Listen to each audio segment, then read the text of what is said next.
Hello,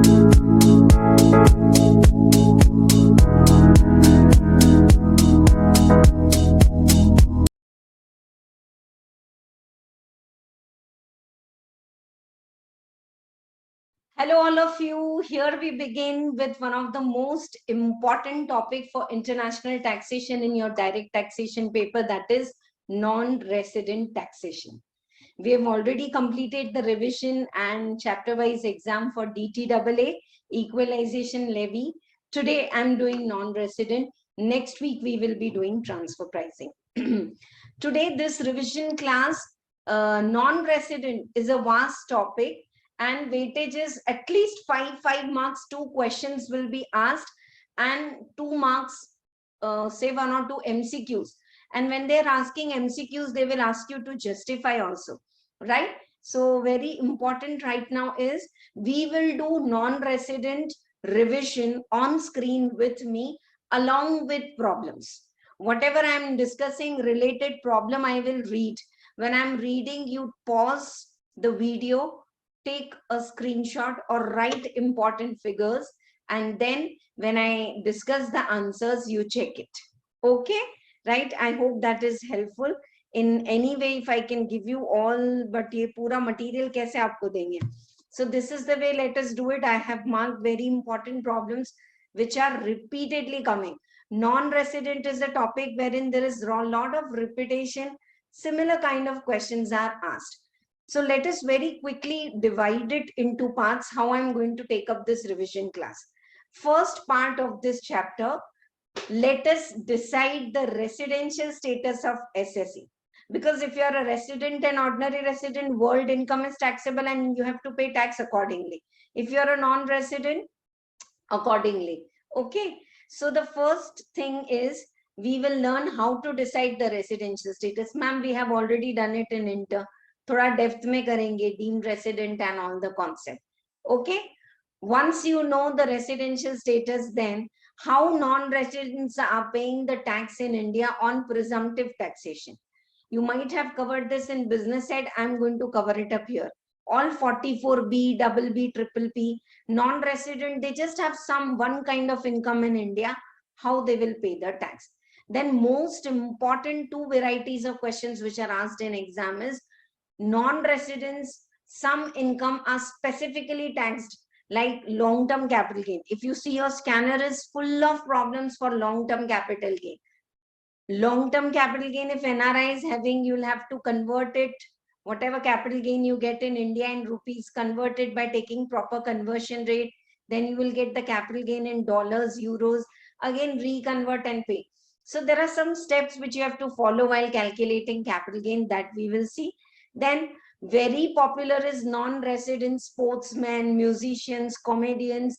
They come from outside India, they perform, they play, they do advertisement, they get income and they go to their country. So how they are paying? Special sections are there.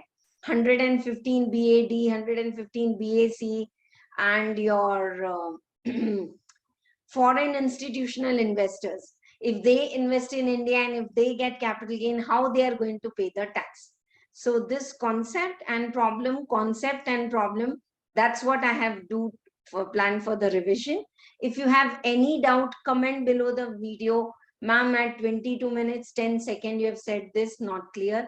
And if you want more clarification, one-to-one, you want me to clear your doubts, please join our Telegram channel from link below, where you just click the picture and send me. Sure, promise I'll clear all your doubts by way of voice note. So now let us start. As I said, we have divided into 4 parts. So सबसे पहला part करते हैं. Let us decide the residential status of a non-resident. How will you decide the residential status of a non-resident? Okay. So, and there are different categories of person, as we all know, individuals and one second now.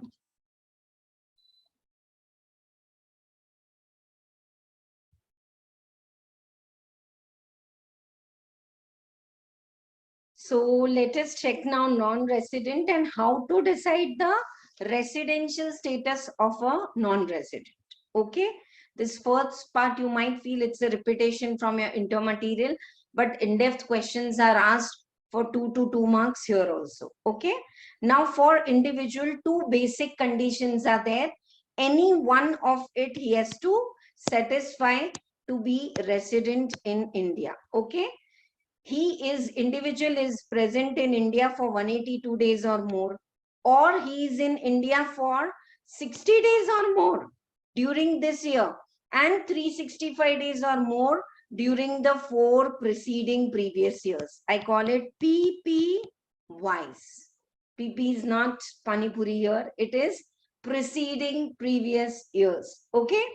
So any individual, if he is in India in financial year 20 to 23, say for the current financial year, 182 days or more in India, or he is in India for 60 days or more now, and 365 days in the last 4 years, he is said to be resident. Once he is resident, additional conditions are given. These are basic conditions, and these are or. Anyone is satisfied, he will be resident. If a person is resident, he has to satisfy both additional conditions. That is why this is N. 2 out of 10 years preceding previous years. Last 10 years, last 10 PPYs, 2 years, he should be resident in India. Are you all with me? Last 10 years, 2 years, he should be resident in India. Who? The resident individual. And he or this and this both. So the second condition is last 10 years. So suppose, let us take an example. Our previous year is 20 to 23. So 31st March 22 ke pehle, last 10 years, any 2 years, he should be resident in India, individual, and last 7 years, 730 days, any of the last 7 years, 730 days, he should be present in India.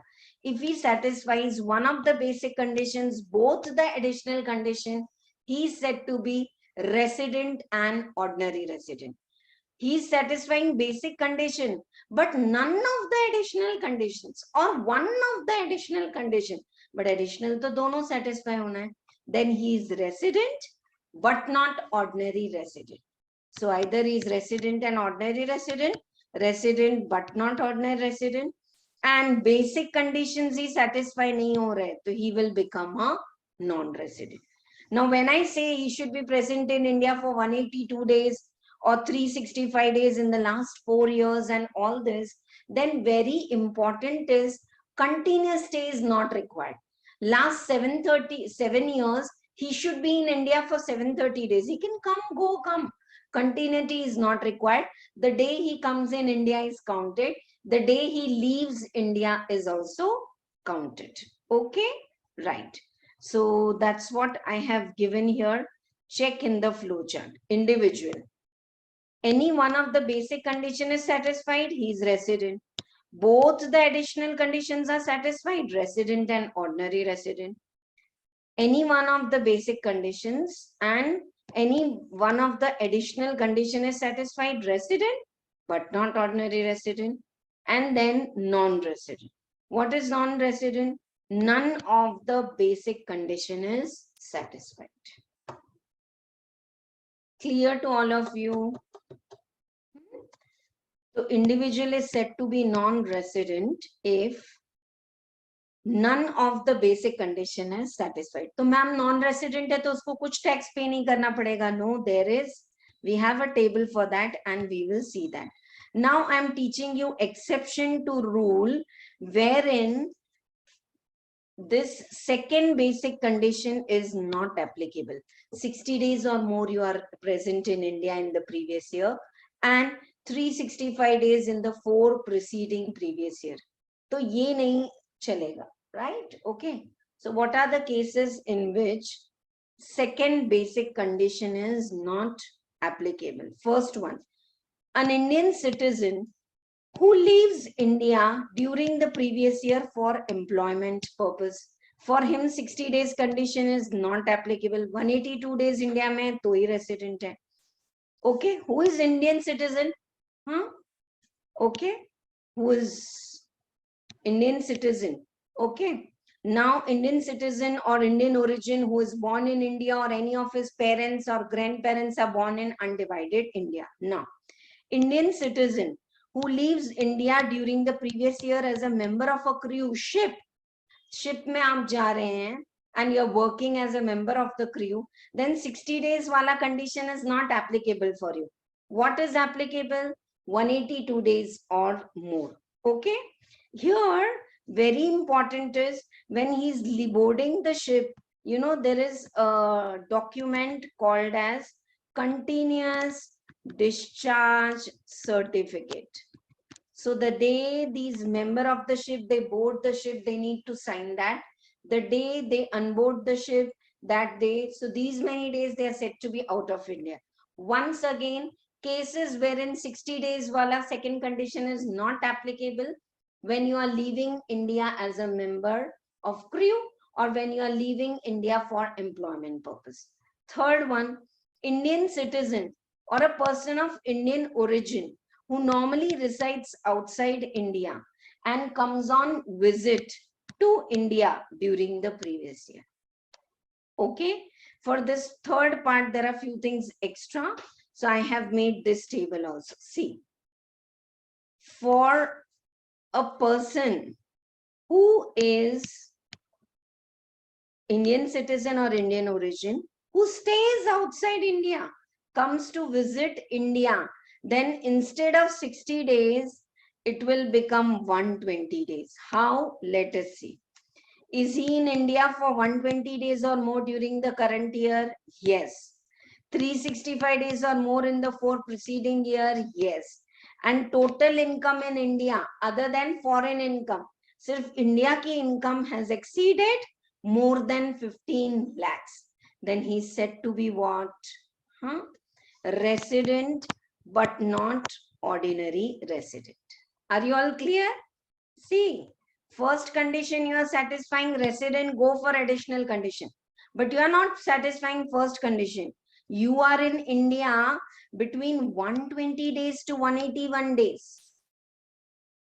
Then ma'am, you are non-resident, no? Indian citizen staying abroad, coming to visit India, 60 days condition is not applicable. 182 days or more you are in India, to hi applicable hai. So what is all this then? If a person is in India for 120 days or more in the current year, and in the preceding 4 years, 365 days and more, and his total income in India exceeds 15 lakhs, sub conditions satisfy ho rahi hai, then the Indian citizen or person of Indian origin who stays abroad, comes to visit India, is said to be resident but not ordinary. Why resident but not ordinary resident? Here additional conditions you don't have to check.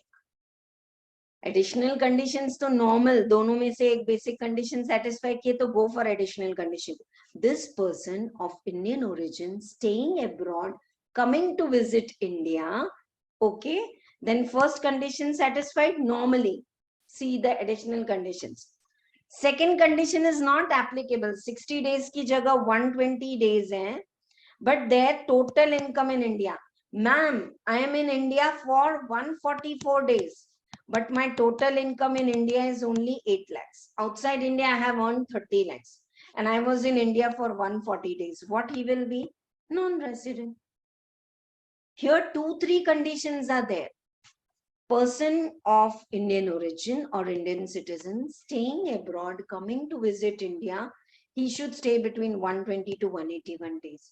In the preceding 4 years, more than 365 days. And his total income in India should cross 15 lakhs. Clear? Then he's resident and ordinary. Or 182 days से ऊपर India में तो go and check the additional conditions. 2 out of the 10 PPYs he should be resident. 730 days out of the last 7 years तो फिर वो resident and ordinary resident हो जाएगा. And if the person is less than 120 days in India, then he's said to be what? Non-resident. Tell me, is this clear? And if not clear, let me share with all of you my notes. I'm going very slow. It will take a lot of time and energy for me also to record this video continuously. But then this is important, right?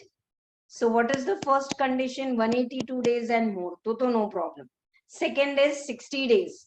It is not applicable if you have gone out for employment or as a member of crew or Indian citizen or person of Indian origin staying abroad coming to visit India. Less than 120 days, non-resident. 120 days से ज़्यादा है, less than 182 days है, तो resident and ordinary resident. Okay, right? Greater than total income 15 lakh होना चाहिए and preceding 4 years also. So all this is satisfied. So is said to be resident but not ordinary resident. Now I have given example. Suppose I am in India for 150 days. Indian origin, staying abroad, coming to visit India. I visited India for 150 days and my total income is 10 lakhs. Am I a resident? No. 15 lakh se upar chahiye na India mein income. I am having income in India 18 lakhs. But I am present in India in the current year only 72 days. What am I? Non-resident. Because you should be present in India for at least 120 days or more. And the preceding 4 years, 400 days. Okay. Current year में 165 days.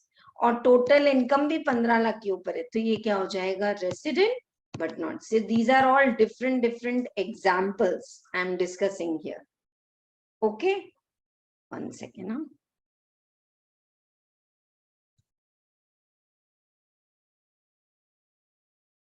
Next is, so these are just examples, all example 1, you can say example 2, example 3, example 4, and then we have solved problems in routine.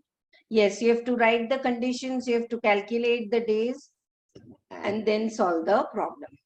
So once again, the gist of this is, if you are a person of Indian origin or Indian citizen staying abroad, coming to visit India, then either you have to be in India 182 days and more, first condition, then to no problem, go for additional conditions and routine. But if you are in India between 120 days and 181 days, then is your total income in India exceeding 15 lakhs? Yes. In the preceding 4 years, are you in India for 365 days? Yes. In the current year, are you in India for 120 days and 180 ke beech mein? Yes. Then resident but not ordinary resident. Now here I am taking up very important concept, that is the concept of deemed resident. Star mark it, very important for some example or for some short note like that for the upcoming exam. Deemed resident, naam se pata chal raha hai, assume to be resident. You know what happens if there is an individual being an Indian citizen having total income other than income from foreign sources exceeding 15 lakhs. Other than foreign sources, matlab India mein kitna income hai aapka? 15 lakhs and above, exceeding 15 lakhs. And he is not liable to pay tax in any other country. Okay, you know, like we say na, jiska koi nahi hai uska khuda hai. Oh, you are an Indian citizen, you are staying abroad in India, you have earned more than 15 lakhs. Forget about how many days you are in India. वो 120 days वाला criteria भी नहीं लगेगा. 2 conditions are to be satisfied for deemed resident. What is that? Are you earning in India more than 15 lakhs? Yes. You're not paying tax anywhere in the world? No. आ जाओ. Be deemed resident in India and pay the tax in India. Because in India, you are earning above 15 lakhs. Clear to all of you? So deemed resident or assumed resident is Indian citizen whose total income in India is exceeding 15 lakhs. He is not liable to pay tax in any other country or territory. Okay. These provisions will not apply in case of individual who is resident by 6(1). वो 182 days or 60 days वो सब कितने दिन present है छोड़ दो. India में you have earned above 15 lakhs. Yes, ma'am. You're not paying tax anywhere in the world. No, ma'am. Then let us assume that you are deemed resident. Deemed resident for MCQ purpose. Mark it very, very important. Deemed resident are said to be resident, but not ordinary resident.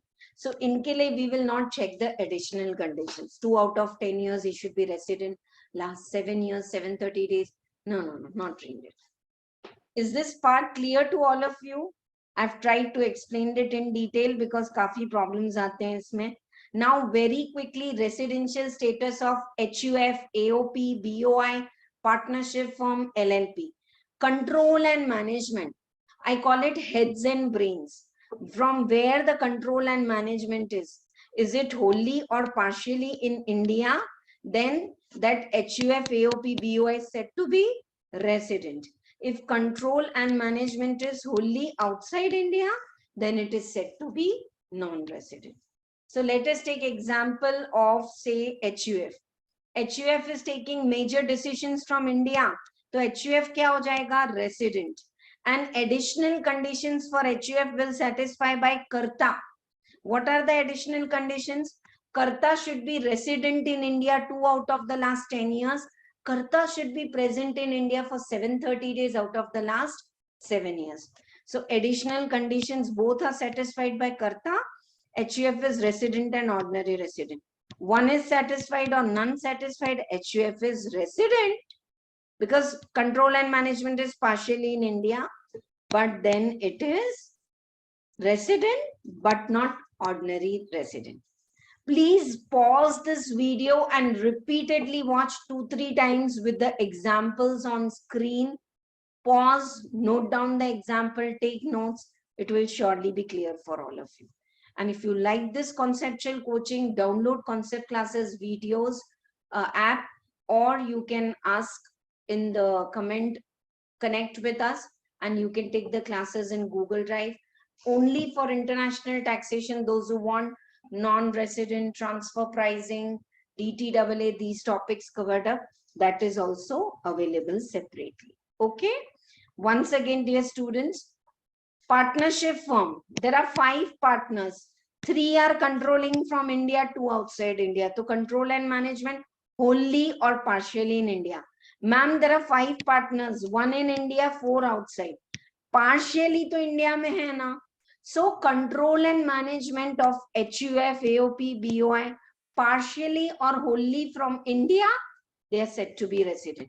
This partnership firm is having 5 partners. 1 is controlling from India, 4 are controlling from outside India. Then also it is said to be resident. And for AOP, BOI and all, resident and non-resident. Baat khatam. Additional conditions are not applicable. Ma'am, for whom additional conditions are applicable? 2 out of 10 years, 730 days. Kiske liye? Individual and the Karta of HUF. Finish. For all the other SSEs, AOP, BOI, partnership firm, LLP company, either you be resident or you be non-resident. Clear to all of you? Chalo. I'm going little very slow. Lot of energy is required. If you have any doubt, ask me. ये देखो ये अच्छा problem है. Exception to rule where second basic condition is not applicable. 60 days वाला. Person leaving India for employment. Person leaving as a member of crew. Continuous discharge certificate. Or person of Indian origin staying abroad, coming to visit India. Less than 120 days, non-resident. 120 to 181 days, total income 15 lakh se zyada hai. Yes. Last 4 years, 365 days se zyada you have been in India. Yes. Resident but not ordinary. And 181 se zyada hai to वैसे ही routine रहेगा. Right? Clear until now? Pause the video as I said repeatedly and you can take down this. Routine class, after every problem we take up, like concept, we take up problems. Still major problems for sure. Best I will try to revise. Ye sab to simple problems hain. Mr. Tarak is Indian citizen. Currently he is in Rangoon. During the year he visited India only for 41 days. Okay. But then He is not paying any tax in Rangoon, and in India, if he is having 25 lakhs, is he said to be deemed resident? Yes. Rangoon में तो tax नहीं पे कर रहे, India में deemed resident के लिए number of days is not important. India में भी इनकम सिर्फ 10 लाख है, then what he will be said to be non resident. ठीक है. Now let us take example of company now, how, and a very important problem which is repeatedly asked. Okay, Indian company is always going to be resident because it is registered in India under the Companies Act 2013. Now, other than Indian company, the place of effective management, if it is in India, place of effective management, in brief I'll call it now POEM. If the place of effective management is in India, then it is said to be resident. Okay, if the place of effective management is outside India, then it is said to be non-resident. Who? Foreign company. देखो, Indian company is always resident. Foreign company, poem India में है तो resident, poem बाहर है तो non resident. अब poem कैसे decide करेंगे? हाँ, to decide poem, they have given 4 conditions to be satisfied for active business outside India. ये देखो, poem, place of effective management. Okay, so foreign company का poem would be outside India if whether or not company is engaged in active business outside India. ABOI I call it. Active business company का outside India है क्या? Yes. Majority of the board meeting outside India? Yes. Then poem is outside India and that company is a non-resident. Okay, right? But when I say active business outside India, how do we prove that company's active business is outside India? Again, 4 conditions are to be satisfied, and a very wonderful problem. You can expect this same problem in upcoming exam for 8 marks. So next, problem number 3, what I am solving. Take a screenshot of the problem and I will show you how we have worked out. Now see, ma'am, how to decide ki active business outside India? Company shall be said to be engaged in active business outside India if passive income is not more than 50% of total income. India में या बाहर ऐसा नहीं है, passive income 50% से कम होना चाहिए. Now what is passive income? Income from transaction where purchase and sale of goods is from associate enterprise. You know what is associate enterprise? We discuss it in transfer pricing. In layman's term, we call it sister concern. 51% से ज्यादा loan हमने लिया है उनसे, या 10% से ज्यादा guarantee, or major directors they have appointed like that.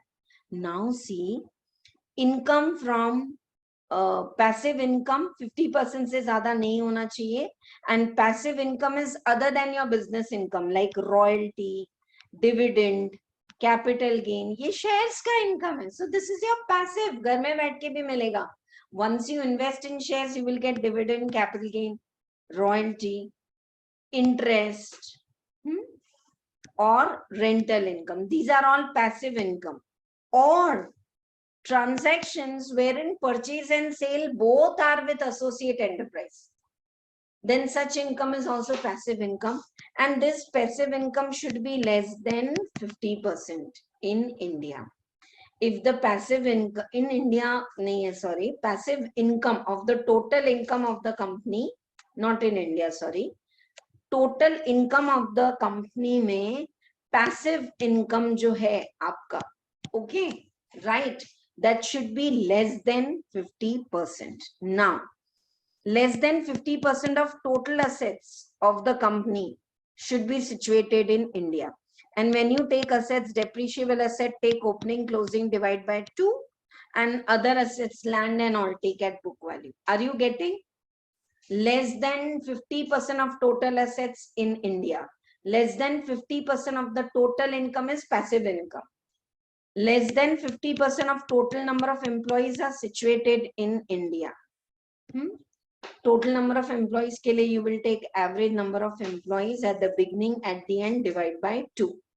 Payroll, cost of salaries, wages, bonus, whatever payment I give to my employees, 50% payroll expenses incurred in India should be less than 50% of the total payroll expense for the foreign company. Dekho, foreign companies active business ABOI will be outside India if it satisfies 4 conditions. What are the 4 conditions?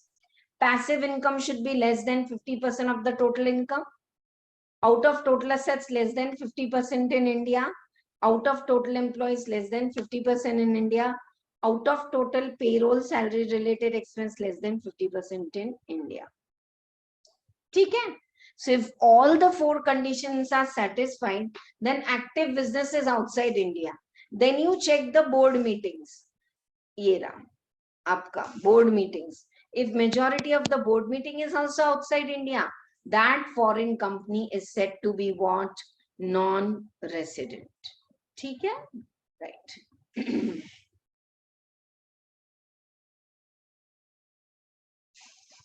Okay, clear to all of you?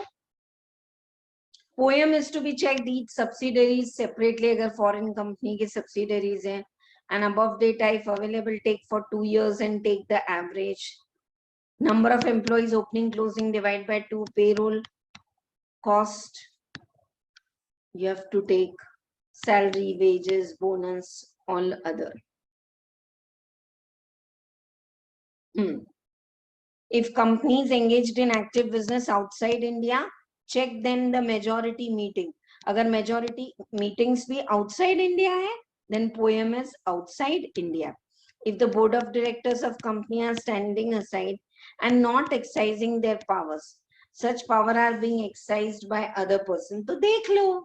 You know, कभी-कभी क्या होता है, board has outsourced their powers to some management people. So now forget about the board. वो management people कहाँ से control कर रहे हैं? India से तो resident, बाहर से तो non-resident. So like that you have to check. This is the same table. See, this problem I am saying is there in the study material, but if you are not having this material, then take a screenshot.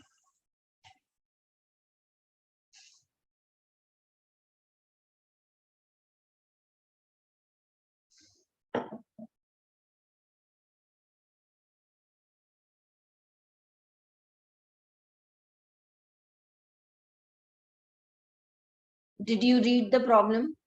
Acha, what is 1 second? Please, as I start this third problem, is it clear to all of you what is passive income? Total income से 50% से कम ही होना चाहिए, less than 50%. What is passive income? Income from transactions where purchase and sale both is from associate enterprise, or फिर passive income है other than main income, like rentals, royalties, dividend, capital gain, interest, etc. Okay? Right.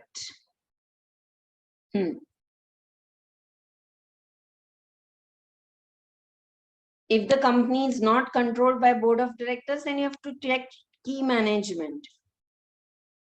Who is taking the decisions? Online Zoom पे meeting हो रही है या कहीं मिल रहे हैं, कौन ले रहे हैं? And if those people are controlling from India, then that foreign company will be resident. Chalo, third problem. Ranjha Limited is a company incorporated in London and 55% of the shares are held by Indian company. Okay, details are given to you. तो London की जो company है 55% of the shares are held by Indian company. Okay, so now you have to check whether that London company, is it resident or non-resident? Ma'am, resident, then will we check resident but not ordinary resident and all that also? Answer is no. वो सब check नहीं करेंगे. चलो, तो now देखो fixed assets हैं, intangible assets हैं, other assets हैं, तो टोटल एसेट्स कितने हैं? Are you getting? You're able to do the total 210. Here how much? 400. 610. Out of 610, less than 50% should be in India. तो 210 ही इंडिया में है ना. Out of total assets only less than 50% should be in India. तो check this in the answer with me. ये देखो, residential status of foreign company is based on the poem. Poem is outside India if active business is outside India, and majority of meetings are held outside India. Company will said to have active business outside India if passive income is not more than 50% of total income. और ये मैंने assets वाला condition बताया. देखो, 210 assets India में है out of the total assets. तो ठीक है, less than 50% ही India में है. एम्प्लॉइज, टोटल एम्प्लॉइज इंडिया में कितने हैं? 1 सेकेंड. या total employees in India should be less than 50%. So total employees are 70 plus 90 160. ये सब डेटा प्रॉब्लम में है. So 43.75% are in India. Total payroll का expenditure, okay. So 8 crores you have paid from India, 12 crores you have paid outside. Out of 20 crores, how much you have paid in India? 40%. And then passive income. Let us see what is passive income. Interest and dividend income is there. And then trading income where purchase and sale both is in India. Okay. So passive income आपकी 50 crores है out of the total income. तो वो भी satisfy हो गया. So when all the 4 conditions are satisfied, we say that this company's active businesses outside India. Now majority of the board meeting, out of 8, 5 board meetings are held outside India. So the conclusion is this company is a non-resident. 8 marks is my guessing. They can ask you this question. Check once more the question also. Income समझा आपको? Income from transactions where purchase are from associate and sale. ये passive income नहीं होगी. Sale are from associate but purchase ये भी नहीं है. Purchase and sale both are from associate enterprise. 15. ये क्या हो गई हमारी passive income. ये और interest and dividend भी 20. So what is the total passive income? 25. Are you all getting? We will total income में include होगा. The above figures include जो income है ना आपका total income. But total income में आपका passive income कितना है? Interest, dividend, royalty, interest plus income from transactions जहाँ purchase and sale दोनों. तो 25 है. Check once. In your total income, your passive income. See.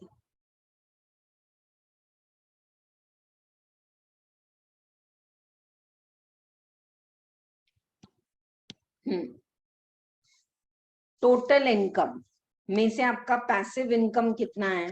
1 second. I'll write and also show to all of you.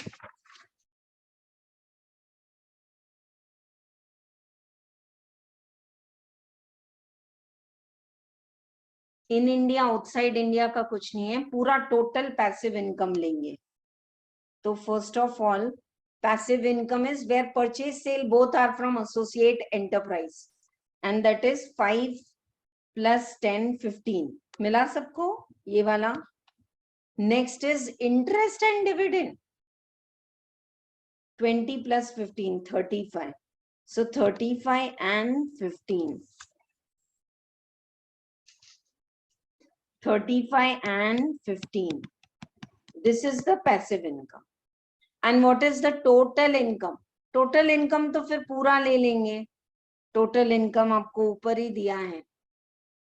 Income from trading 25 plus 50.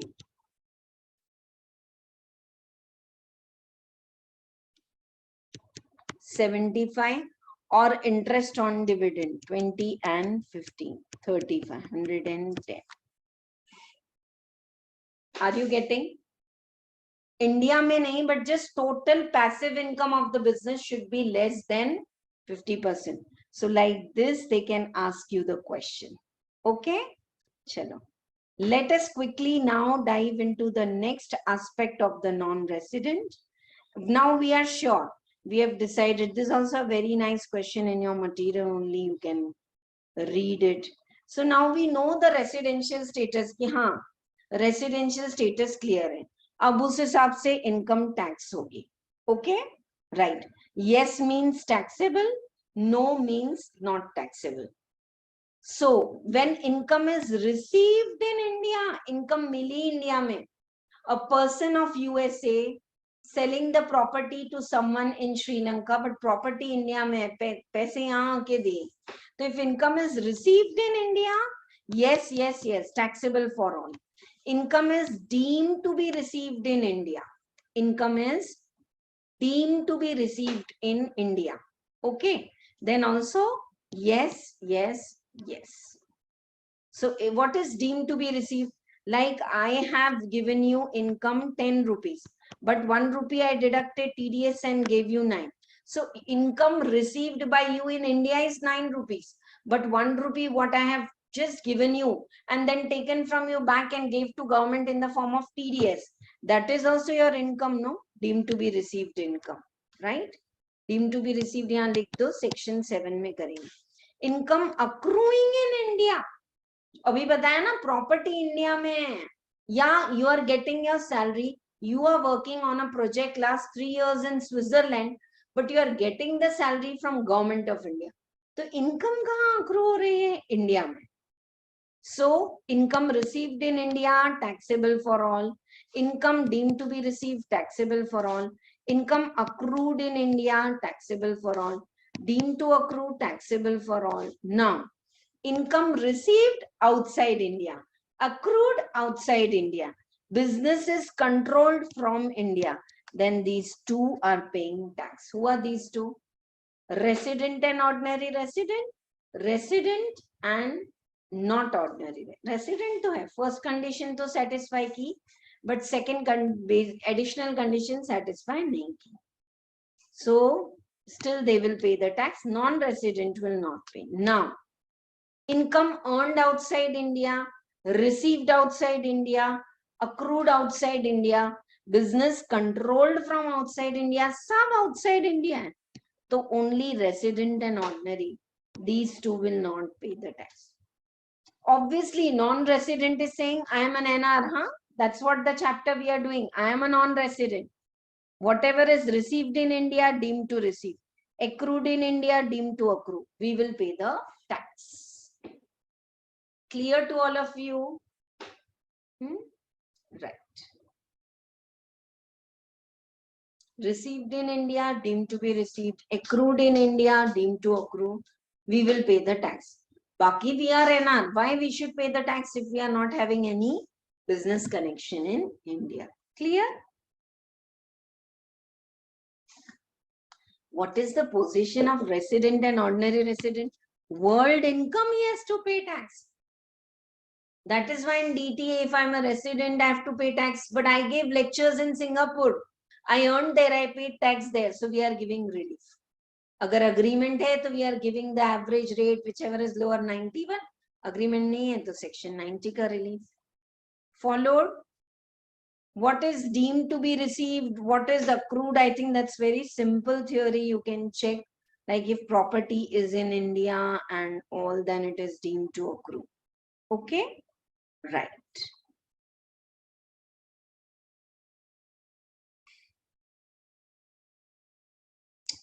This topic is like super duper vast. I thought I'll record it after my class, and one class is over for final, another for inter lined up after 1 hour. I thought I'll record, but it's taking a lot of time. अभी तो हम 50% chapter भी cover नहीं किए. हाँ.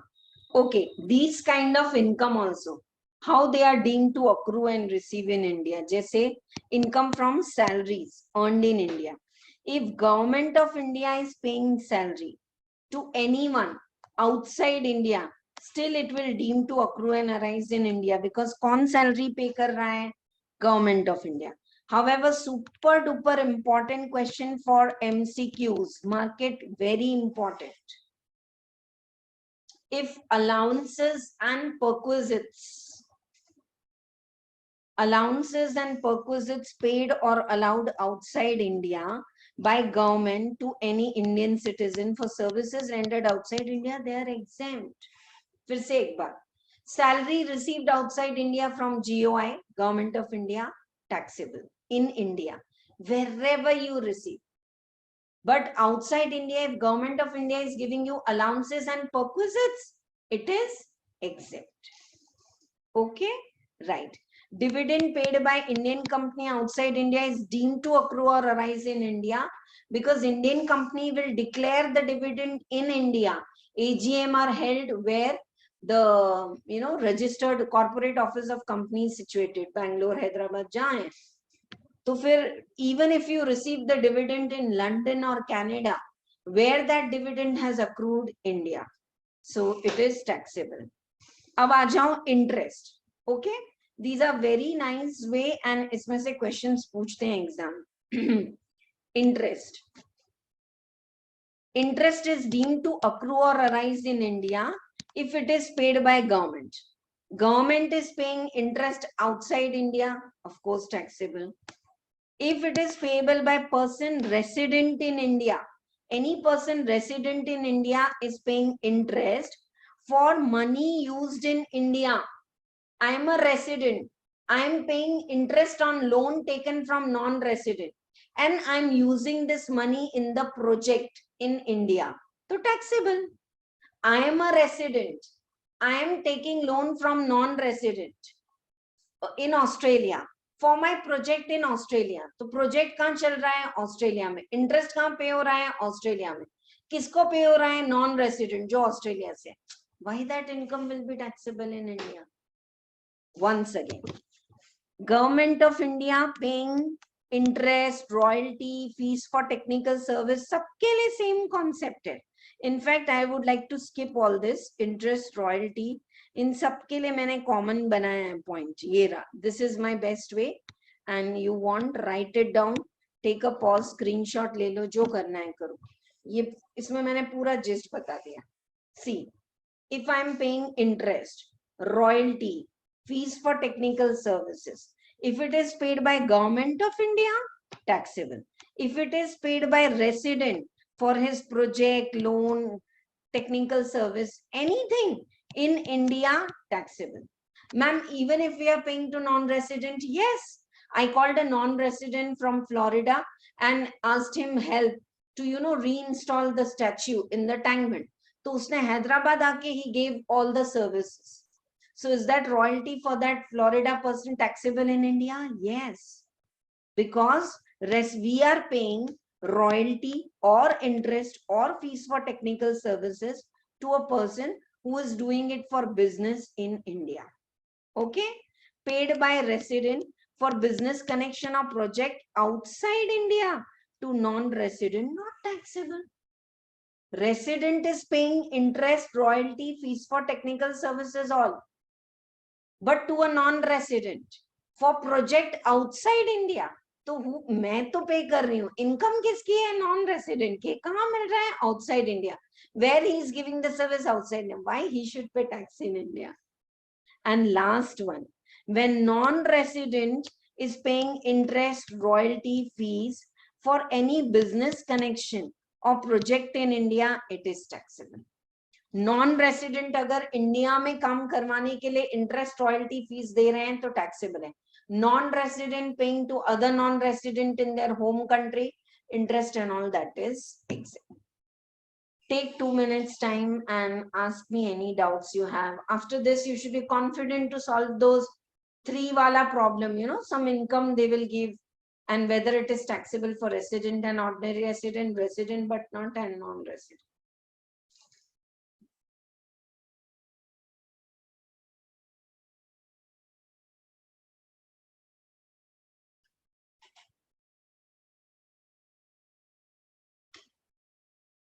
ठीक है? Easy. Of course, you will have to read it 3 to 4 times. I am तो recording revision video, I am doing too many things, सब इसी में मैं डाल दे रही हूँ, बट आपको करना पड़ेगा इसको बार बार रिपीट, तो ये क्लियर हो जाएगा. ओके, तो ये हो गया royalty and all. Now, one more thing added here is significance economic presence. This is an important amendment in the residential status. You know, after the post-COVID, so many services are rendered from across the globe, okay? And they don't have any presence in India. The best example I can give is Zoom. Zoom का service हम लोग ले रहे हैं, we are paying by our credit card in the USA, okay? Company is in USA. Is Zoom having any P in India? No. Branch, depot, agent? No. But is Zoom having so many customers in India? Yes. तो यहाँ से हवा में पैसे कमा रहे हैं, ना कोई फिजिकल ऑफिस है, ना कोई वर्चुअल ऑफिस है, ना कुछ है इंडिया में, and they are earning. Okay, someone is doing singing shows. One more example, I am a student of Trinity Institute of London. I am taking piano classes. Sitting in Hyderabad, London Institute is giving me training, conducting exams, giving me certificate. They are earning through me. IPA address, Indian Internet Protocol address तो India का ही है, तो यहाँ से they are earning, but they are not having any office and all. But should they pay tax on this income? Answer is yes. Tax तो लगना ही चाहिए. तो अब ये कैसे लगेगा? देखो, significant economic presence for non-resident. In respect of any goods or services or property carried out by non-resident with any person, including provisions of download of data or software, कुछ भी goods or services का service दिया है non-resident ने. Aggregate of payment arising from such transaction during the year, it should exceed 2 crores. Zoom is getting receipts more than 2 crores in India. It's a huge amount. Zoom, even if you don't have 1% physical presence or virtual present in India, you need to pay the tax. Or systematic and continuous soliciting of business activity engaged in interactions with the users in India. Like number of users should be at least 3 lakh. So I am teaching to all my students through YouTube, and I'm right now last 3-4 years in say Australia. वहां से मैं पढ़ा रही हूँ, and I have at least 3 lakh subscribers. Then am I earning through YouTube? Yes. Then I have to pay tax. Ma'am, इसको कैसे होगा, क्या होगा, अभी कुछ ज्यादा detail they have not given, but we should know that foreign person said to have significant economic presence in India if they are getting receipts from India more than 2 crore, or if they have more than 3 lakh subscribers. Clear? Okay. And these kind of people, they have income from India through advertisement or through sale of data, or income from sale of goods and services. जो IPA address India का use हो रहा है, वहां से कुछ goods खरीदे हैं, कुछ सर्विसेज लिए हैं, तो they need. Same like business connection, we have professional connection also in India. So say a London barrister who is from London is hired for fighting a case in Delhi, and he has earned professional income from India. Is he liable to pay the tax in India because he has to come to Delhi High Court and fight the case? Answer is yes. ठीक है? Right. Lot of questions are asked, dear students, for the business connection also. So I'll try if I can discuss some more questions. देखते हैं थोड़ा detail में. See, non-resident will pay the tax in India either based on the P basis. अगर P है तो कोई problem ही नहीं है. But अगर P नहीं है, तो through business connection, non-resident may pay the tax. Now, how do we say that non-resident has business connection in India? If he has habitually exercised in India authority to conclude contract on behalf of non-resident, unless his activities are limited to purchase of goods or merchandise. तो non-resident के behalf पे आप order ले रहे, payment ले रहे, goods supply कर रहे, everything you are doing. You are the sole agent of a non-resident. then you have a business connection, yes, and you have to pay tax in India. Or ma'am, but ye kya likha hai? Unless the activities are, if you are just doing purchases for non-resident, I am a resident, I go to Kashmir, I do best quality handicraft purchase and send it to the non-resident.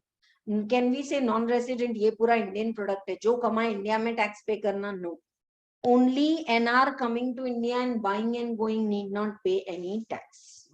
Okay, right.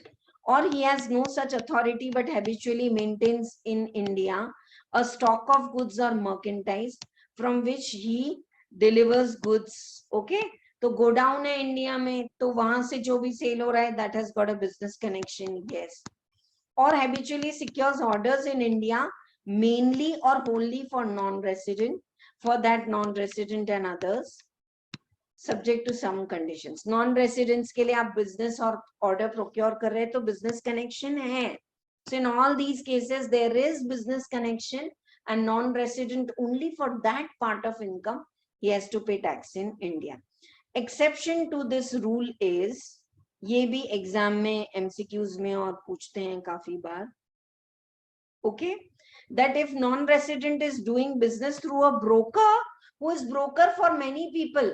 I am a permanent resident of Mumbai and I have a agency over there where I do work for 50 NRIs. So do I need to pay tax on behalf of all the 50 NRIs? Answer is no. So if it is done through broker who is doing it not only for you like here, but independently, then no. Okay, right? When you are just purchasing the goods in India for export, it's not taxable. Sharing of news and views, not taxable. Cinematography film, someone coming from Hollywood to Ramoji Film City doing shooting and going. Can we say shooting idhar hui hai, ye movie ki puri income pe India mein tax pay karo? Answer is no. Or activities for foreign company, only foreign company. Once they asked in exam and they gave foreign citizen. Foreign company, if they are allowed to display rough diamonds and all in the SEZ and all, so like that some activity. Ye char exception to rule where it is not deemed to accrue or arise in India. Dear students, here we complete detailed revision of the first part. Abhi to 3 parts और हैं, presumptive taxation है, और भी है सब. I'll do it. But first, listen to this much part again and again. And if you feel you can study through this, it is not right, dear students. Only this much part I took 2 to 3 classes. फिर business connection से detail हमने problems भी solve किए. So how is it possible in the revision video? So always I suggest YouTube is super duper good for revisions, for clearing your doubts and for speeding up. But for once, take quality good coaching. Otherwise, you will not realize now. But when the result comes again and again, you'll be stuck up at the same place for few months. Okay, sorry to say this harsh things, but this is true. ये देखो अब इतने सारे problem हम कहाँ कब solve करेंगे? एक HUF का है, ये कोई फॉरेन कंपनी के है, क्या क्या इंडिया में इनकम मिली, कितना टैक्स लगा, right?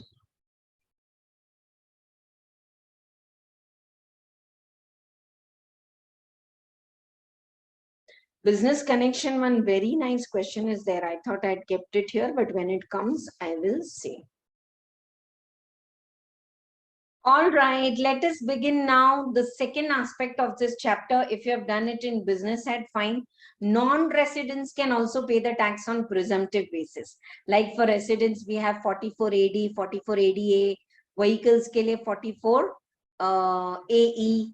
Yes, less than 10 vehicles, then 7,500 per work vehicle per month जो करते हैं ना, तो वैसे ही non-residents are doing some business activity in India, whatever income they have received in India or whatever income is accrued in India, they should pay the, they should calculate on that net profit on this basis and pay the tax and leave. Okay. For example, non-resident shipping business. How much profit on turnover they should show? 7.5%. So suppose they have come to India, non-resident shipping company, or passengers, goods, livestock, post, sub 10 lakh they have receipt. So on 10 lakhs gross receipt, 7.5%. That will come to how much? 10 lakh ka 75,000. So 75,000 is the net profit of that non-resident. Now if non-resident is individual, to slab rates, foreign company hai to 40%, pay the tax and you are free. Are you getting? So for shipping business, it is 7.5%. For aircraft, 44 BBA, it is 5%. And these two are connected, 44B and 44 triple B. If the non-resident is providing or services related to extraction of plant and machinery and all, then it is 10%. Foreign company doing civil construction work also 10%. Ma'am अब ये कैसे याद रहेगा? तो aircraft का business है, NRI का, हवा में है, तो सबसे कम रेट है 5%. शिपिंग पानी में नीचे है तो 7.5%. and other two, civil construction, turnkey, prospecting of oil, giving plant and baki sab kitna hai? 10%. Okay, so they need not maintain the books and all, and they just need to show the income. These kind of problems are asked in exam. और इसमें एक point important है कि you know when the ship is coming from outside India to India, whatever they have received in India, they have to pay tax. But when they are going out from India, whatever income they have generated in India, whether this is received in India or received outside India, दोनों पे tax लगेगा. Are you clear what I am saying? Aircraft और सब, जैसे ये देखो 13 crores, 13th वाला problem. One second, I'll just share.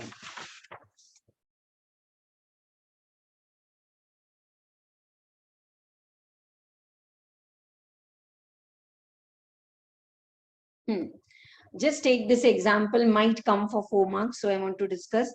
Raja, a non-resident, operates an aircraft between Singapore and Hyderabad. He receives following amounts while carrying on business of operations of aircraft. Okay, so 2 crore received in India on account of passengers from Hyderabad. 2 crore in India he received on accounts of goods from Hyderabad. 3 crore he received on account of carriage of passengers from Singapore. Okay, right. And 1 crore he received in Singapore. यहाँ नहीं मिले, ये तीनों तो received in India है. तो received in India कहीं से भी आ रहा है, from Hyderabad जा रहे या from Singapore to Hyderabad आ रहे, पैसे इंडिया में मिले ना, received in India, taxable. 2 plus 1 plus 3. अब आता है कि 1 crore की. 1 crore is received in Singapore, but for carriage of passengers from Hyderabad. So from Hyderabad, if you are taking the passengers or goods or livestock or postals or anything from Hyderabad, whether you receive in India or not, it's going to be taxable. Are you all getting what I'm saying? From Singapore to Hyderabad, if the flight is coming, and from Singapore to Hyderabad, that non-resident flight, they have received income in Singapore only, don't pay the tax in India, no problem. But जब India से बाहर जा रहे हैं, non-resident, aircraft, shipping company, whatever they have, getting the income anywhere in the world, when they are going out, they have to tax it in India and go. बाहर से आ रहे हैं तो whatever income is received in India is taxable. This is a minute point, but many times they are asking the question in scanner and super easy. Aircraft हवा में है तो सबसे कम rate 5%, ship 7.5 और बाकी तो 10%. Okay, you can do it in business head, you can do it in here, जहाँ करना है करो, but I felt non-resident में ही ठीक है ये. तो total income कितनी India से generate हुई? 1 crore we will add, because even if you have received in Singapore, this is from Hyderabad. Had it been to Hyderabad, we would have not taken. So 3 plus 1, 4 and 5 and 6, 7 crores income. And on that, this is aircraft. 5%. 5% is not tax. 5% is the net profit, and according to your status, individual है या क्या है, जो भी profit आ रहा है उस पर टैक्स पे करो. 7 करोड़ का 5% 35 lakhs आ रहा है. तो अगर आप नॉन रेसिडेंट है तो slab rates, you all know non-residents don't get additional slab rate. Silly thing, but ये header footer में कहीं लिखना चाहिए. Non-resident, even if he is 82 years, what will be the basic exemption for him? 2,50,000. Ma'am, you taught us additional basic exemption 60 years and above 3 lakh. 80 years and above super senior citizen 5 lakh. That's not available for non-resident. Even so many deductions, senior citizen को जो मिलते हैं ना deductions, ATTT और ऐसे सब, तो वो भी सब नॉन रेसिडेंट सीनियर सिटीजन को एडिशनल बेनिफिट नहीं मिलते, right? I'll make a separate video for deductions applicable. Right now, I hope this is clear. This is a comparative list. Shipping और aircraft है तो 7.5 और 5% बताना है, 44B and double B. And you can't declare a lower profit. But अगर 10% आप बता रहे हैं, you are doing civil construction work or rental income or extracting of oils and all, you want to show lower profit under 44 double B and 44 triple B, then maintain the books 44A, get it audited, and you can. Head office is outside India. ये MCQs में पूछते हैं. और अगर branches India में है तो कितना expenditure allowed है? 5% of the adjusted total income or actual expenditure. Now, what is adjusted total income? Your normal business income, but minus the add back head office expenses, unabsorbed depreciation, brought forward losses and all. Chapter 6A. So just simple genuine income ka 5% of the adjusted total income is allowed as head office expenses in India. Okay. Royalty and all income, this can also be taxable at 10%. Now I'm going to the most important aspect, and this is very important for MCQs also. 3 to 4 exactly same problems are asked. So pay attention now. Capital gain on transfer of shares, debentures by a non-resident. First proviso to section 48 and specially rule 115A. अब ये क्या है?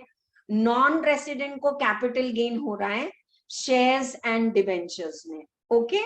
So for that non-resident, what you will do is, all the provisions are applicable for capital routine जो भी है, but indexation नहीं रहेगा इनको. This is applicable for short term, long term, all. These are not applicable for units of mutual fund. Only shares and debentures. First proviso to section 48 भी लगेगा. Capital gain on transfer of above shall be computed. Cost of acquisition, expenditure on transfer and sale consideration shall be converted in same currency as was initially utilized in purchase of shares. Okay. Cost of acquisition. Okay. So you will get the capital gain into again in the dollars और उसको Indian currency में reconvert करोगे. Indexation benefit नहीं मिलेगा और ये scheme mandatory है. Ma'am कुछ भी नहीं समझा. तो अब ये थोड़ा टेबल देखो, अदरवाइज वन प्रॉब्लम है. It's super easy. NRI is having capital gain. Rule 115A says sale consideration. NRI has sold shares and debentures in India. So he has got sale consideration in rupees, convert it into his foreign currency by taking average rate on the date of transfer. Expenses related to sales, brokerage and all, it may be incurred earlier, but convert it at the average rate of date on transfer. समझ में आ रहा है? Sale consideration rupees में हुआ, उसको average rate of exchange, which is given by RBI and SBI on the date of transfer, and convert the sale consideration in dollars. Expenses in rupees, convert it in dollars. Cost of acquisition. Okay. Cost of acquisition हम क्या करेंगे? Average rate of. अब आपको क्या मिल जाएगा? Cost of acquisition के लिए आप क्या करोगे? Average rate of tax on the date of acquisition. Okay. And now what capital gain you are getting? Obviously, you will get this capital gain in dollars. बात समझ में आई? Sale consideration in rupees, transfer date का लेके convert it into dollars. Expenses, transfer date, convert it into dollars. Cost of acquisition, convert it into dollars, taking the average rate on the date of acquisition. Now you have got the capital gain in dollars, but you have to pay tax in India. So reconvert it into rupees by taking buying rate, this time not average rate, buying rate on the date of transfer. जिस दिन transfer किया उस दिन का buying rate लेके capital gain निकालेंगे. And these are 16, 17, 18 nice problems we have solved. Any one of it. You know, they'll give buying rate and selling rate. So average rate तो आपको मिल जाएगा. I'll share any one of the solution, so it will be clear to you. ये भी बहुत अच्छा problem था. How to decide the poem of, ये देखो. Sale consideration, which rate? Concept. I have given the concept. This is all the concept. Sale consideration, which you have to take average rate of sale. Expenses, average rate of sale. Cost of acquisition, average rate of acquisition. So you will get the long-term capital gain in dollars. Convert it at the buying rate on the date of transfer. ठीक है?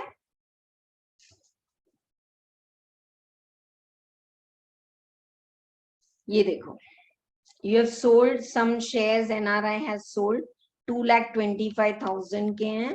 तो $1 is 47 rupees and 2,25,000. So divided, you are getting sale consideration in dollars.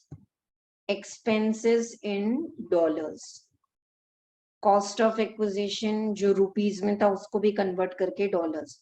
तो पूरा capital gain ही dollars में आया. Short term, long term कुछ भी रहने दो, no indexation, nothing. Now you reconvert it at the buying rate on the date of transfer. So this is one kind of the problem. I'm telling you, I'm making like a jumbo video. Even for recording this, I'm taking a lot of time. But आप क्या करो इसको, इतना party वापस से देखो 2-3 times.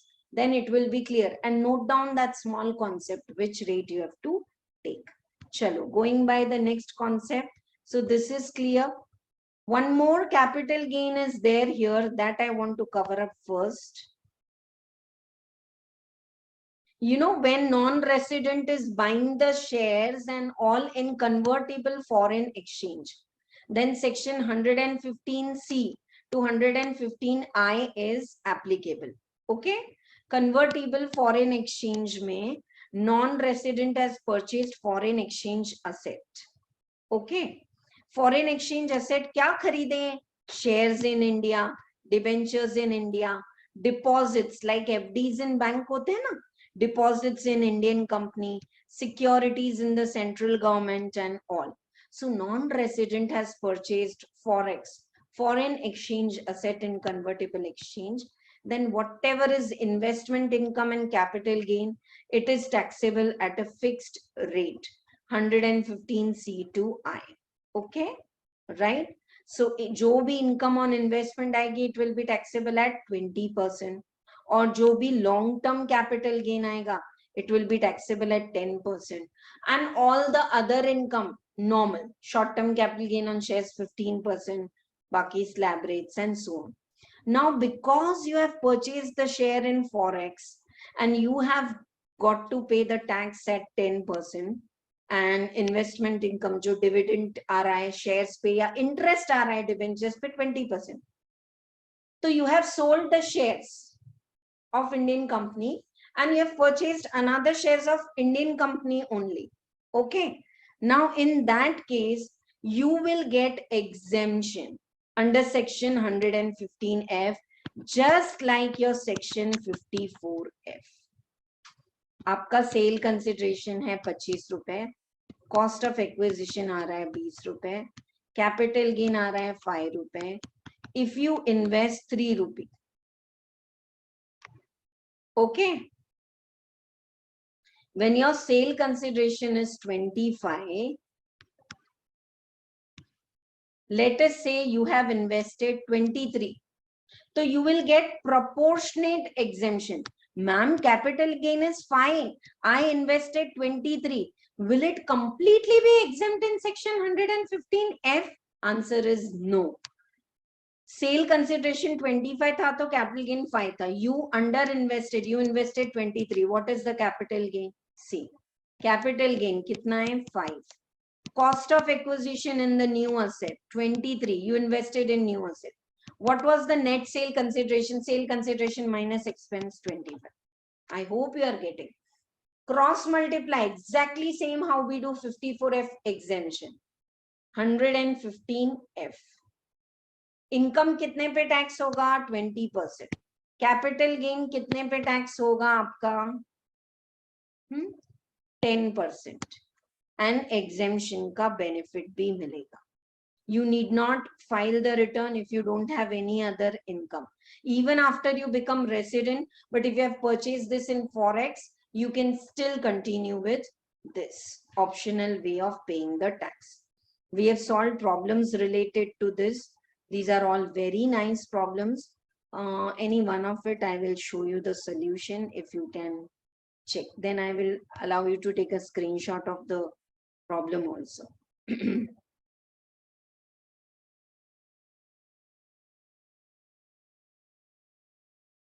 Yeah. Sale consideration is 250, expenses is 10,000, net sale consideration. ये वाले forex में खरीदे हैं. Problem number 20. Cost of acquisition. Ma'am indexation नहीं है. Long term capital gain आ रहा है 170. You invested in other assets only 150. When you had the net sale consideration of 2,40,000, yeah, and your capital gain is 170. You invested only 1,50,000. So under 115F, that much only will be exempt and remaining will be taxable. Take a pause and did you follow? Is it very easy? Right? 1 second. Which one when you have to do? Nice question. I'll explain. See, read the question. Just now which I took, no? Tom, a non-resident, purchased unlisted shares in foreign currency. So he sold the shares. So if yes, purchased in convertible foreign exchange, you have to apply this no indexation and all. Just as per section 115, calculate the capital gain. Okay, right? Some other incomes also they will give. So dividend income and all. Like 21st problem में तो सब है. Capital gain भी है, house property भी है. और indexation सिर्फ आपको confuse करने के लिए they have given. Let us see 21st sum also. 1 second. Yeah. See. Income from house property is 180. This is the routine income I showed you. So long-term capital gain will be taxable at 10%. Dividend and interest and all 20%. And other income, routine. Indexation benefit will not be there. Clear to all of you? Computation of tax. Other income is less than 50. So tax आ जाएगा आपको. चलो. So here we complete with capital gain part. And if they say calculate the capital gain in dollars and if they give the conversion rates, you have to solve it the way I showed you first. Now, there are some mandatory sections.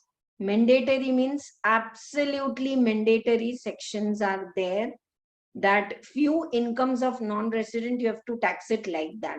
Now, there are many sections here. I would like to start with the most important and repeatedly asked section 115BBA or this one, non-resident sportsman or entertainer. Non-resident, IPL के example ले लो, non-resident players are coming to India and they are earning 3 incomes. What are those income? Participation in the game in India, advertisement and contribution of articles relating to sports and all in a magazine. फिर से एक बार, advertisement related to sports ही होना है, not necessary. In exam they'll confuse you. Ma'am, they are the foreign player, sportsman is coming to India, but then he's coming in Coca-Cola advertisement. No problem. Foreign player, sportsman coming to India, participating in game, getting income from advertisement, or contributing article related to sports or entertainment, means a foreign singer, हाँ कोई भी ले लो, Justin Bieber है, विद्या वॉक्स है, India में आके perform कर रहे हैं, whatever income they are earning in India, should they pay tax? Yes. Very important is match referee is not called as a sportsman. Okay, then how much this income is taxable? Flat 20%, और कोई expenditure नहीं allow होगा. Chapter 6A के deductions non residents को नहीं मिलते. One or two they get, they are very limited. I'll make a separate video for that later. Indexation, no. Do they need to file the return? No, if they have only these three incomes. 115 BBA में ये जो तीन income आपको बताया ना, वो है तो no need to file the return. Can they have casual income in India? Yes. तो उस पे भी 30% टैक्स लगेगा 115 BB में, but then they will have to file the return. And let me tell you, you all should know TDS rates for non-resident. Non-resident, when they earn income in India, 194E में 20% TDS कटता है E-cess के साथ. Generally, TDS rates are fixed, 10%, 5%, 30%. But if it is for non-resident, TDS will be deducted here also 194 BB. Lottery, crossword puzzle and all 194B. Horse races है तो 194 BB. And sportsman है तो 194E with E-cess. Whenever TDS is deducted for NR, it is with E-cess. Now, non-resident sports association, if they are getting guaranteed some income from India, then they will also pay the tax 20%. तो ये आपको पूछते हैं, इसका एक कोई भी एक प्रॉब्लम ले लेते हैं. Let us, ये कैपिटल गेन तो मैंने बता दिया. These are all mandatory. They have to pay the tax like this only. Let me see, ये सब procedural part है. कोई भी एक player ये ले लेते हैं. 22nd. Gale is a foreign national cricketer, came to India and he receives 5 lakhs from the match. He receives 1 lakh from advertisement and he receives 10,000. So on all the three income, he will have to pay the tax at the rate of 20%. Casual income है horse races से, तो कितना पे करना पड़ेगा? 30%. TDS rates, what are applicable? Is he required to file the return? Yes. If he has only sports related income, no problem. But he is getting horse races and all, तो फिर उसको other income है तो return file करना पड़ेगा. Instead of cricketer, if he is a match referee and he has earned this income, then no, it's not taxable at flat 20%. He will have to pay the tax at the slab rates. Okay. So question clear है? Pause करो video, देख लो. And now let us check with 22nd problem answer. ये देखो. Participation in matches 5 lakh, advertisement and article in newspaper 6 lakh 10,000, and winning from horse races. Now on 6 lakh 10,000 at 20% and casual income 30%. So this is the tax he has to pay. TDS बिल्कुल कटेगा. जो sports की income है in 194 EE and 20,000 horse races और उसकी है 194 EE. Yes, NRI sportsman will have to file the return because he has other income also. And if he is a match referee, then total income पे आपका जो special income है उस पे तो 30% tax लगेगा. Other income पे normal slab rate. Why, ma'am? Why not 20%? Why normal? Because he is not sport person. ठीक है? Right? So I hope all these concepts, wherever in between I have written concept, but this is the way. And these are one category of the problems which are very, very important. Okay, right. Next one now in this category is table में ही जो सबसे important है और ये mandatory है. Ma'am मैं sportsman हूँ, मेरे को ऐसे नहीं ऐसे टैक्स पे करना है, ऐसे नहीं होता है. जो भी है पे करना पड़ेगा आपको. Next one is 115 AD. Foreign institutional investors who come and invest in India in bulk or specified funds. Now, whatever income they are getting on securities and all, ये ऐसे tax होगा. Short term capital gain on shares, listed shares, 111A, STT, 15%. Other short term capital gain, 30%. Long term capital gain, 10%. Other income, 20%. अगर fund की income है तो 10%. और रूपी denominated bond, infrastructure bond है तो 5%. मैम ये याद करना पड़ेगा. Yes, because they are asking problems. If someone is a foreign institutional investors, or they are having specified fund and they are having income in India, how much tax they should pay on these incomes? 15% on the short term capital gain, other income pay 30%, long term capital gain pay 10%, other income pay 20%, specified fund ki other income hai to 10%, and like that. Related to this one common problem, or just exam mein पूछते हैं, repeatedly asked question, I'll take up anyone. There are more than 35 problems in this chapter routine class we have solved, but important ones I'll show you. Pause the video, take the screenshot if you wish to. Yeah, let us take this one. This is a foreign institutional, they have derived income from securities. Expenses incurred. Above income includes 16 lakhs received from rupee denominated bonds, infrastructure bonds. Please remember 5% पे tax होगा, बाकी income 10% पे tax होगी, and these are all specified rates. कोई deduction नहीं मिलेगा, कोई exemption नहीं मिलेगा, and all this to expenses will also not be allowed. तो ये नहीं allow होगा. और long term capital gain पे 10% लगेगा. शॉर्ट टर्म कैपिटल गेन अगर लिस्टेड है तो 15% लगेगा. Other short term capital gain है तो 30% लगेगा. नॉट लिस्टेड, जिसपे एसटीटी पे नहीं किया है, तो compute the tax. Check this problem number 28, and related to this let us solve the solution. Simply 115 AD, 115 BBA, what it was? Sportsman, foreign. This is 115 AD. Okay, so rupee denominated bonds, rupee denominated bonds, how much it is? 16 lakhs. Baki balance income 9 lakhs. Sale of securities आपका STT के साथ वाला है 24 lakhs है. Long term capital gain, short term capital gain,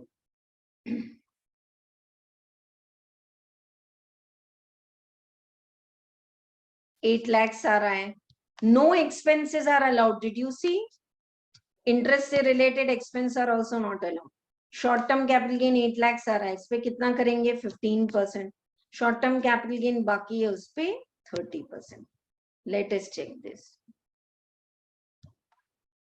Yes, rupee denominated bonds and infrastructure bonds are always taxable at 5%, और TDS भी कटता है. And if they have just only this income, they need not file the return in India. Many times we want tax in India to be simplified for NR. अरे आप डालो पैसे rupee denominated bond में, सिर्फ 5% tax लगेगा. That also we will deduct in TDS. You don't have to pay any other tax. You need not file the return. So 5%. Other income pay 20%. 115A पे 15%, short term capital gain on shares, long term पे 10%, and other short term capital gain है तो it is taxable at 30%. ठीक है? And all the income, no index benefit, no chapter 6A deductions. So these are the most important specified rates. Still we can check up all the other rates also, because these being market, pause it, and you will have to watch this revision video 2-3 times to get a grip on the topic. 115 BBA और ये भी कोई और deduction नहीं मिलेगा chapter 6 से. हाँ, return भरना जरूरी है इनके लिए. इसके अलावा 115 ACA, if resident individual is getting GDRs in the form of ESOP and all, 10% flat income. Okay, resident को. और this one is not there, by mistake those who have got old book, मैंने भी अभी भी भूल गई हूँ इसको यहाँ से निकालना. 115 BBD, specified foreign companies and all that provision is not applicable now. Come back, these are some more rates if they ask. Non-residents, infrastructure bond and all 5%, तो रिटर्न भरने की भी जरूरत नहीं है, जो आपको बताया. 115A, non-resident are getting royalties and all other than covered in 44DA. Royalty आप रूटीन में भी पे कर सकते हो 44DA and all. If not, then you pay it here. And how much? 10%. Okay. Now for royalty, one thing important we should know कि जो अभी मैं आपको पढ़ा रही हूँ 115 PA. This is royalty when there is no PE in India, then royalty is taxable at 10%.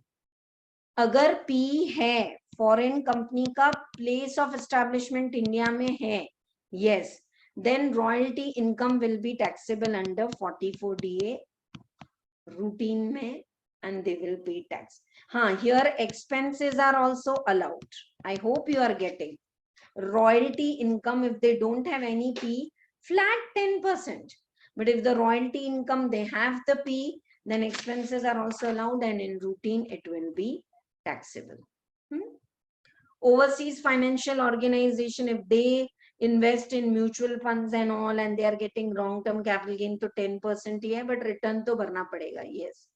Non-residents, if they are investing in the PSUs in foreign currencies and they are getting interest, dividend, long-term, all this is taxable at 10%. Okay, it's a very huge chapter.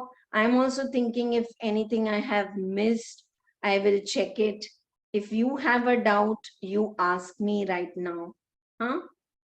If you are watching this video till here, means you are passionate to learn. I also took a lot of markings before I recorded this video, so I bring the best gist for all of you.